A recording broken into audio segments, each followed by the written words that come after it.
এয়া আকাশবাণী গুৱাহাটী সন্ধিয়াৰ আঞ্চলিক বাতৰি পঢ়িছো অনুজা লোপামুদ্ৰাই আৰু মোৰ সৈতে আছে গায়ত্ৰী শৰ্মা চক্ৰৱৰ্তী। এতিয়া প্ৰধান বাতৰিসমূহ হৈছে প্ৰধানমন্ত্ৰী নৰেন্দ্ৰ মোদীয়ে উত্তৰ পূৰ্বাঞ্চলৰ ৰাজ্যসমূহক অগ্ৰাধিকাৰ দিয়াৰ লগতে অঞ্চলটোৰ সৰ্বাংগীন বিকাশৰ বাবে অহৰহ কাম কৰি আছে বুলি কেন্দ্ৰীয় স্বাস্থ্যমন্ত্ৰী ডক্টৰ মনসুখ মাণ্ডাভিয়াৰ মন্তব্য। নাইপাৰৰ দৰে প্ৰতিষ্ঠান ৰাজ্যখনৰ বাবে অন্যতম বৃহৎ সফলতা বুলি মুখ্যমন্ত্ৰী ডক্টৰ হিমন্ত বিশ্ব শৰ্মাৰ প্ৰকাশ।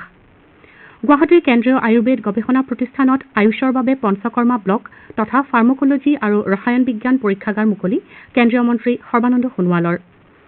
উত্তৰ কাছাৰ পাৰ্বত্য জিলা স্বায়ত্ত পৰিষদৰ নিৰ্বাচনত পুনৰ চৰকাৰ গঠনৰ দিশে বিজেপি। স্বামী বিবেকানন্দৰ জয়ন্তী উপলক্ষে ৰাজ্যজুৰি ৰাষ্ট্ৰীয় যুৱ দিৱস উদযাপন। প্ৰধানমন্ত্ৰী নৰেন্দ্ৰ মোদীৰ নাছিকৰ কাৰ্যসূচীত অংশগ্ৰহণ আৰু ৰাজ্যৰ 13খন জিলাত দ্বিতীয় পৰ্যায়ৰ গুণোৎসৱৰ সামৰণি। এতিয়া শুনক বিতং বাতৰি। প্ৰধানমন্ত্ৰী নৰেন্দ্ৰ মোদীয়ে উত্তৰ পূৰ্বাঞ্চলৰ ৰাজ্যসমূহক অগ্ৰাধিকাৰ দিয়াৰ লগতে অঞ্চলটোৰ সৰ্বাংগীন বিকাশৰ বাবে অহৰহ কাম কৰি আছে বুলি কেন্দ্ৰীয় স্বাস্থ্যমন্ত্ৰী ডক্টৰ মনসুখ মাণ্ডাভিয়াই মন্তব্য কৰিছে।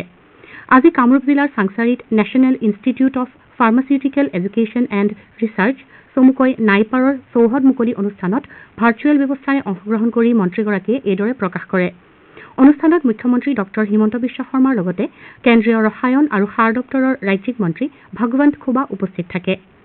ডক্টৰ মাণ্ডাভিয়াই লগতে কয় যে পূৰ্বতে স্বাস্থ্যসেৱা, নিয়োগ, শিক্ষা আৰু যোগাযোগৰ উপযুক্ত সুবিধা নথকাৰ বাবে উত্তৰ পূৰ্বাঞ্চলৰ মানুহে দেশৰ অন্যান্য প্ৰান্তত বসবাসৰ বাবে গৈছিল যদিও বৰ্তমান সময়ত প্ৰধানমন্ত্ৰী নৰেন্দ্ৰ মোদীৰ নেতৃত্বত উত্তৰ পূৰ্বাঞ্চলৰ বিকাশ অতি দ্ৰুতগতিত সম্পন্ন হৈছে আৰু ইয়াৰ ফলত অন্য ৰাজ্যত বসবাসৰ প্ৰৱণতা ক্ৰমান্বয়ে হ্ৰাস পাইছে।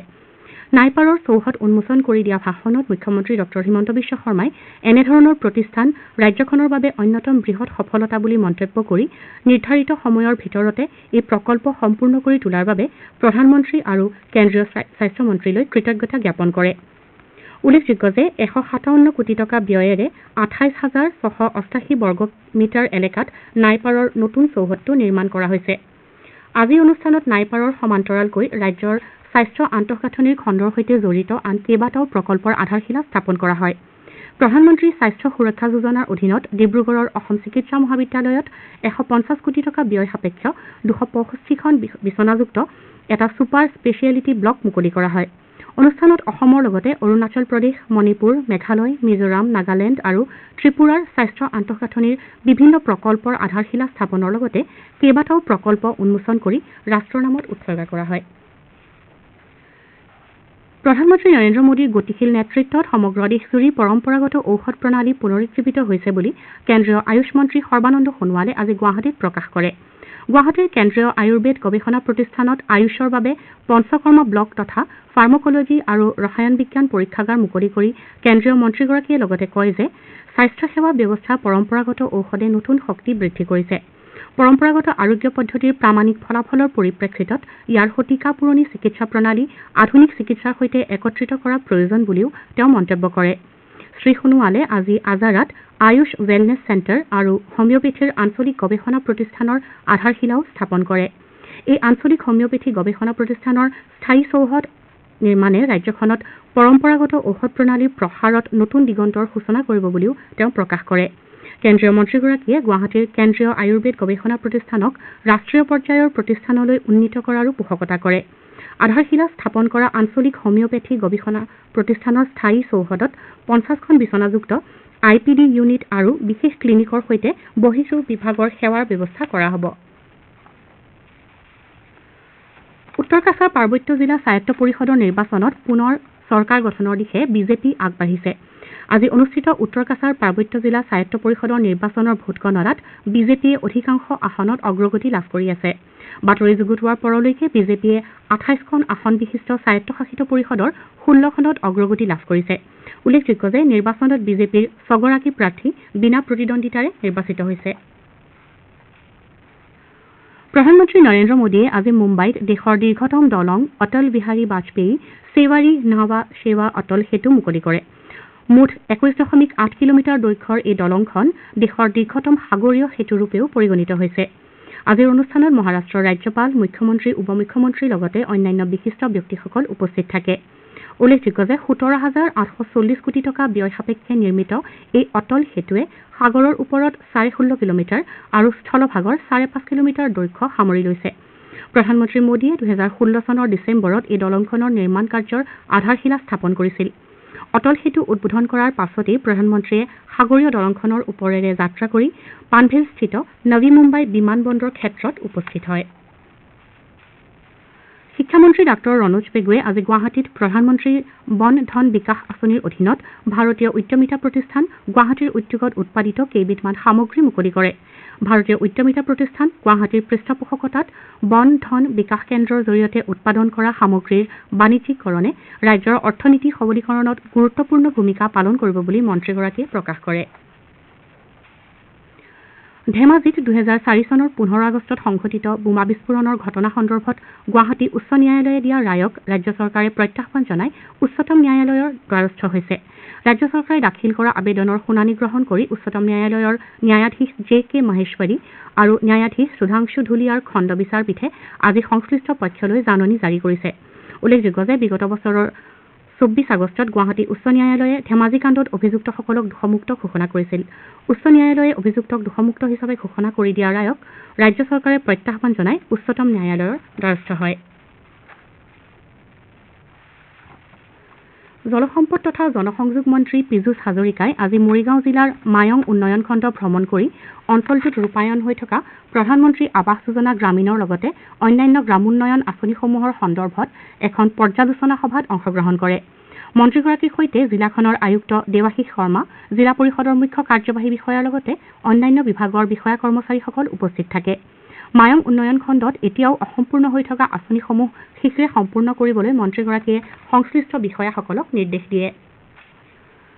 মাঘ বিহুলৈ মাজত মাথো 2টা দিন বাকী থকা অৱস্থাত সমগ্ৰ ৰাজ্যতে উখল মাখল পৰিৱেশৰ সৃষ্টি হৈছে। ৰাজহুৱা স্থান, খেতিপথাৰ আদিত ভিন ভিন আৰ্হিৰে ভেলাঘৰ আৰু মেজি প্ৰস্তুত কৰি তোলা হৈছে। গ্ৰামাঞ্চলত ঘৰে ঘৰে ঢেঁকীৰ মাতে বিহুৰ মনোমোহা পৰিৱেশৰ সৃষ্টি কৰিছে। জীয়াৰী বোৱাৰীসকল পিঠা পনা প্ৰস্তুত কৰাত ব্যস্ত হৈ পৰা পৰিলক্ষিত হৈছে। বজাৰ সমাৰতো যথেষ্ট ভিৰ হোৱা দেখিবলৈ পোৱা গৈছে। ইপিনে অসম ৰাজ্যিক গ্ৰামীণ জীৱিকা অভিযানৰ অধীনত বিভিন্ন জিলাত ভোগালী মেলাৰ আয়োজন কৰা হৈছে। এই ভোগালী মেলাসমূহত বিভিন্ন প্ৰান্তৰ আত্মসহায়ক গোটৰ লগতে স্থানীয় মহিলাসকলে পিঠা পনা, বস্ত্ৰ আদি লৈ অংশগ্ৰহণ কৰিছে। উল্লেখযোগ্য যে মেলাৰ লগত সংগতি ৰাখি মহিলাসকলৰ মাজত থলুৱা খেল ধেমালিৰ লগতে সাংস্কৃতিক কাৰ্যসূচীও ৰূপায়ণ কৰা হৈছে। গুৱাহাটীৰ দীঘলী পুখুৰীৰ পাৰতো ভোগালী মেলাৰ আয়োজন কৰা হৈছে। শ্ৰোতাই বাতৰি শুনিছে আকাশবাণীৰ পৰা। পৰৱৰ্তী বাতৰি শুনক গায়ত্ৰী শৰ্মা চক্ৰৱৰ্তীৰ পৰা।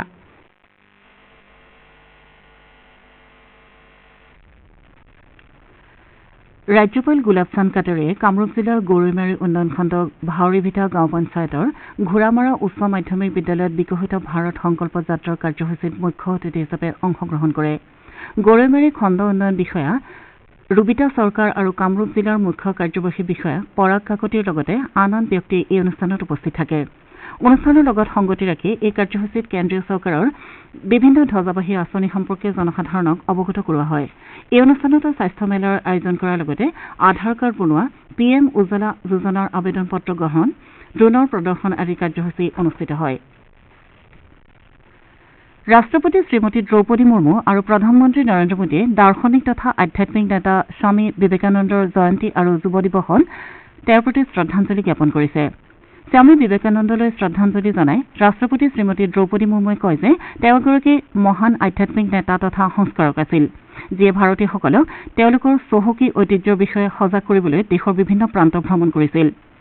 ৰাষ্ট্ৰপতিগৰাকীয়ে লগতে কয় যে স্বামী বিবেকানন্দই যুৱ যুৱতীসকলক জাতি নিৰ্মাণৰ বাবে কাম কৰিবলৈ, মানৱতাৰ সেৱা কৰিবলৈ আৰু ভাৰতৰ আধ্যাত্মিকতাক পশ্চিমলৈ বিয়পাই নিবলৈ অনুপ্ৰাণিত কৰিছিল। প্ৰধানমন্ত্ৰী নৰেন্দ্ৰ মোদীয়ে ভাৰতীয় আধ্যাত্মিকতা আৰু সাংস্কৃতিক বিশ্ব মঞ্চত প্ৰতিষ্ঠা কৰা স্বামী বিবেকানন্দলৈ প্ৰণাম জনাই কয় যে শক্তি আৰু উৎসাহেৰে ভৰা স্বামীজীৰ বাৰ্তাই যুৱক যুৱতীসকলক কাম কৰি যাবলৈ অনুপ্ৰাণিত কৰে।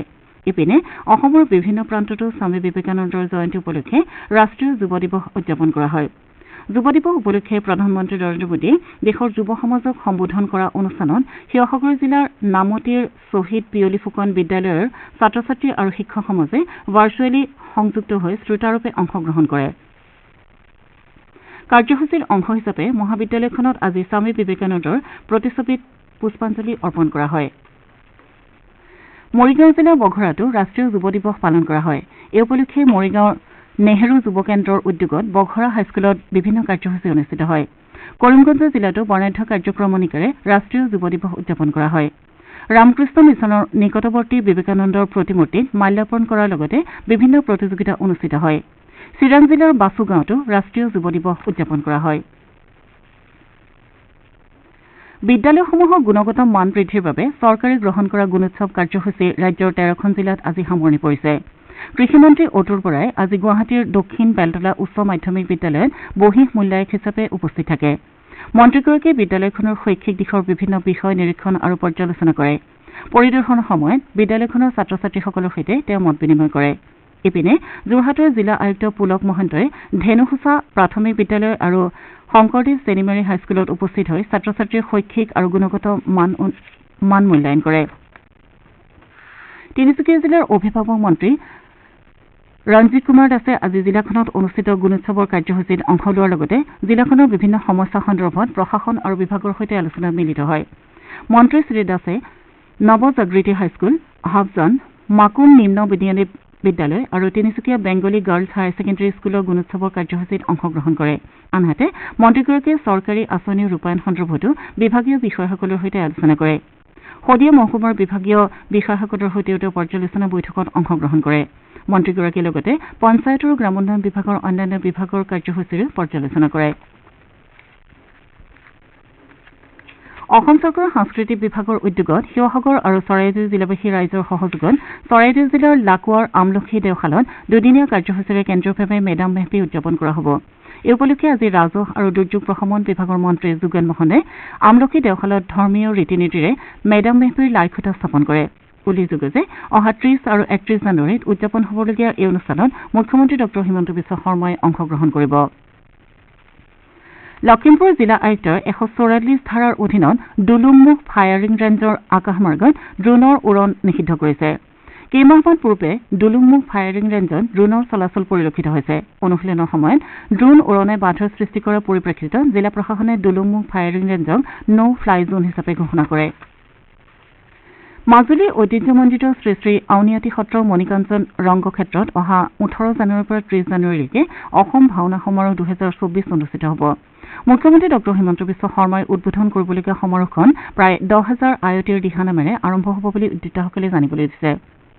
এইবাৰ ৰাজ্যৰ বিভিন্ন প্ৰান্তৰ পৰা মুঠ 24টা ভাওনা দলে এই সমাৰোহত অংশগ্ৰহণ কৰিব। আকাশবাণী গুৱাহাটী কেন্দ্ৰৰ আঞ্চলিক বাতৰি বিভাগে কাইলৈ নিশা 8:02 দৃষ্টিপাতত বিকশিত ভাৰত সংকল্প যাত্ৰা সন্দৰ্ভত আলোচনা প্ৰচাৰ কৰিব। এই অনুষ্ঠানত গুৱাহাটীৰ মেয়ৰ মৃগান শৰণীয়া সমল ব্যক্তি হিচাপে উপস্থিত থাকিব। আগ্ৰহী শ্ৰোতাই অনুষ্ঠান চলি থকাৰ সময়ত 03612661876 আৰু 2662325 নম্বৰত ফোন কৰি শ্ৰী শৰণীয়াৰ সৈতে কথা পাতিব পাৰিব। আকাশবাণী গুৱাহাটী কেন্দ্ৰৰ আঞ্চলিক বাতৰি বিভাগে গুৱাহাটী পৌৰ এলেকাৰ বাসিন্দা ভাৰতীয় মূলৰ আগ্ৰহী প্ৰাৰ্থীৰ পৰা অস্থায়ী ভিত্তিত অসমীয়া ভাষাৰ সম্পাদক আৰু বাতৰি পৰিৱেশক তথা অনুবাদক পদৰ বাবে আবেদন আহ্বান কৰিছে। আগ্ৰহী প্ৰাৰ্থীসকলে আবেদন সম্পৰ্কীয় বিস্তৃত বিৱৰণৰ বিষয়ে জানিবৰ বাবে newsonair.gov.in ৱেবছাইট চাব পাৰিব। আবেদনসমূহ অহা 27 জানুৱাৰীৰ ভিতৰত পোৱাকৈ the head of office Akashvani Guwahati Chandmari Guwahati 78003 ঠিকনালৈ প্ৰেৰণ কৰিব অথবা নিজ হাতে জমা দিব পাৰিব। বাতৰি শেষ কৰাৰ আগতে প্ৰধান বাতৰিকেইটা পুনৰ এবাৰ। প্ৰধানমন্ত্ৰী নৰেন্দ্ৰ মোদীয়ে উত্তৰ পূৰ্বাঞ্চলৰ ৰাজ্যসমূহক অগ্ৰাধিকাৰ দিয়াৰ লগতে অঞ্চলটোৰ সৰ্বাংগীন বিকাশৰ বাবে অহৰহ কাম কৰি আছে বুলি কেন্দ্ৰীয় স্বাস্থ্যমন্ত্ৰী ডঃ মনসুখ মাণ্ডভিয়াৰ মন্তব্য। নাইপাৰৰ দৰে প্ৰতিষ্ঠান ৰাজ্যখনৰ বাবে অন্যতম বৃহৎ সফলতা বুলি মুখ্যমন্ত্ৰী ডঃ হিমন্ত বিশ্ব শৰ্মাৰ প্ৰকাশ। গুৱাহাটীৰ কেন্দ্ৰীয় আয়ুৰ্বেদ গৱেষণা প্ৰতিষ্ঠানত আয়ুষৰ বাবে পঞ্চকৰ্মা ব্লক তথা ফাৰ্মাকলজী আৰু ৰসায়ন বিজ্ঞান পৰীক্ষাগাৰ মুকলি কেন্দ্ৰীয় মন্ত্ৰী সৰ্বানন্দ সোণোৱালৰ। উত্তৰ কাছাৰ পাৰ্বত্য জিলা স্বায়ত্ত পৰিষদৰ নিৰ্বাচনত পুনৰ চৰকাৰ গঠনৰ দিশে বিজেপি। স্বামী বিবেকানন্দৰ জয়ন্তী উপলক্ষে ৰাজ্যজুৰি ৰাষ্ট্ৰীয় যুৱ দিৱস উদযাপন। প্ৰধানমন্ত্ৰী নৰেন্দ্ৰ মোদীৰ নাছিকৰ কাৰ্যসূচীত অংশগ্ৰহণ আৰু ৰাজ্যৰ 13খন জিলাত দ্বিতীয় পৰ্যায়ৰ গুণোৎসৱৰ সামৰণি। আমাৰ সন্ধিয়াৰ আঞ্চলিক বাতৰি ইমানতে অন্ত পৰিল।